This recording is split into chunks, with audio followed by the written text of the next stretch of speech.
Hello friends, तो आज हम बात करेंगे कि मिसकैरेज के बाद खुद की केयर कैसे करें। मिसकैरेज का मतलब होता है बच्चा अपने आप ख़राब हो जाता है, और एमटीपी जिसको मेडिकल टर्मिनेशन ऑफ प्रेगनेंसी बोलते हैं, इसका मतलब है आपने खुद बच्चा गिरवाया या गर्भपात किया हो। दोनों में क्या फ़र्क होता है, क्या दिक्कत होती है, उसके बाद आपकी सेहत पर क्या असर पड़ता है, ये सब कुछ जानेंगे हम इस वीडियो में।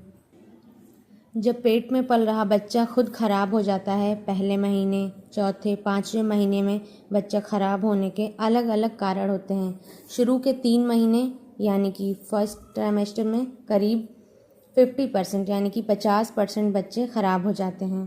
क्रोमोसोमल एबनॉर्मलिटी हो सकती है जिसमें बच्चा ठीक से बन नहीं पाता, तो वो बच्चा आपका ख़राब हो जाता है। या तो फिर आपकी बॉडी तैयार ही नहीं थी, या तो फिर आपके अंदर हार्मोनल प्रॉब्लम की वजह से 50% बच्चे फर्स्ट ट्राइमेस्टर में ही ख़राब होते हैं। सेकेंड ट्राइमेस्टर में ज़्यादातर कारण होता है इन्फेक्शन या फिर बच्चेदानी में ख़राबी, सर्वाइकल इनकॉम्पिटेंस जिसमें बच्चेदानी का मुंह खुला रहता है, ढीला रहना, यानी 24 हफ्ते से पहले जो भी बच्चा ख़राब होगा उसे हम अबॉर्शन बोलते हैं। ज़्यादातर इस बच्चे का वज़न 500 ग्राम यानी कि आधा किलो के आसपास होता है। अब हम बात करेंगे गर्भपात, जिसमें आप बच्चा खुद गिराती हैं। बच्चा गिराना 20 हफ्ते यानी कि 20 हफ्ते तक बच्चा गिराना हमारी कंट्री में अलाउड है, नॉर्मल है लोगों में। कुछ केस में ऐसा होता है जैसे पेशेंट मेंटली एबनॉर्मल हो, रेप हो गया हो, या फिर बच्चा इतना एबनॉर्मल है कि पैदा होने के बाद ज़िंदा ही नहीं रहेगा। ऐसे केस में 24 हफ्ते तक अपना बच्चा गिरा सकते हैं। कभी कभी ऐसा होता है कि पेशेंट को पता ही नहीं चला कि वो प्रेग्नेंट है, उन्होंने कॉन्ट्रासेप्शन भी यूज़ किया, बच्चे को दूध पिलाती हैं और बच्चा ठहर जाता है और उन्हें पता नहीं लगता। ऐसे केस में ऐसी लेडीज़ को भी 24 हफ्ते तक अलाउड नहीं है, 20 हफ्ते तक ही लॉ ने अलाउ किया है। अब हम जानेंगे ब्लीडिंग किस में ज़्यादा होती है। मिसकैरेज जिसमें बच्चा खुद से गिरता है, इसमें ब्लीडिंग थोड़ा ज़्यादा होती है, और जो बच्चा आप गिराती हैं यानी कि डीएनसी कराती हैं, जिसे हम बोलते हैं सफाई कराना, गोली खाती हैं, तो आपको ब्लीडिंग कम होती है, क्योंकि ये टैबलेट से, इंस्ट्रूमेंट से, मशीन से निकाले जाते हैं। जब वो खुद अपने से गिरता है, जिसको खुद से ब्लीडिंग शुरू हो जाती है, उनका काफ़ी ब्लड निकल जाता है, क्योंकि यह कंट्रोल में नहीं रहता, क्योंकि इसमें दवा नहीं दी गई होती है जिससे बच्चेदानी सिकुड़े, ब्लीडिंग बंद हो जाए, तो बहुत सारा ब्लड निकल जाता है।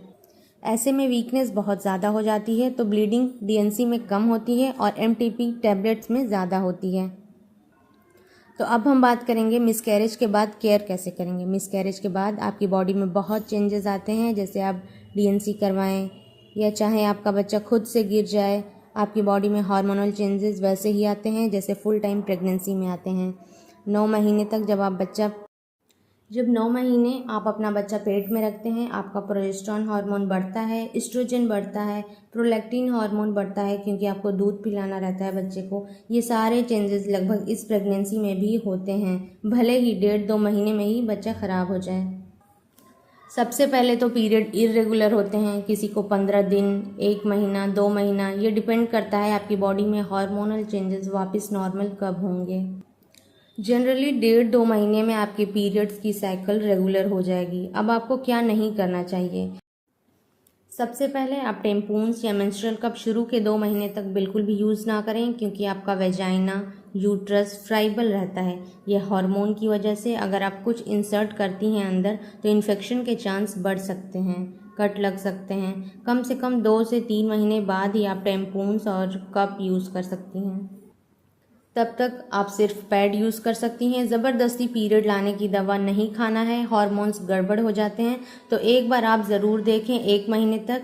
हाँ, अगर डीएनसी हुई है तो 2 महीने तक पीरियड नहीं आया, तो फिर आप अपने डॉक्टर से मिलिए, सोनोग्राफी कराएंगे, डॉक्टर आपके देखेंगे सिस्ट तो नहीं है, अल्ट्रासाउंड नॉर्मल आएगा तो पीरियड आने की दवा दे देंगे। सेक्सुअल एक्टिविटी कम रखें, कॉन्डोम यूज़ करें कि आपको वापस प्रेगनेंसी ना हो जाए। आप बेड रेस्ट कर सकती हैं, लेकिन इतना भी नहीं कि 1 महीने तक बिस्तर पर ही लेटी रहें, उठे ना, क्योंकि ऑपरेशन भी होता है तो हम बोलते हैं तीसरे दिन से ही चलो, अपना खाना खाओ। ज़्यादा बेड रेस्ट नहीं करना है। अबॉर्शन में प्रॉपर खाना पीना है, हेल्थी डाइट लीजिए, टहलिए। आपको अपनी वाइफ का ख्याल रखना है जिसका अबॉर्शन हुआ है, लव करना है। आपको मिसकैरेज के बाद ज़्यादा दिन तक वेट की ज़रूरत नहीं है, 3 महीने का रेस्ट बहुत है। आपके पीरियड्स टाइम टू टाइम आने लगें तो आप बच्चा प्लान कर सकती हैं। तो आपको मिसकैरेज के बाद रेस्ट लेना है, प्रॉपर खाना खाना है, ज़्यादा घी मसाला तेल नहीं खाना है। आप सोनोग्राफी करा लें, देख लें कि कुछ बचा तो नहीं है प्रोडक्ट ऑफ कॉन्सेप्शन।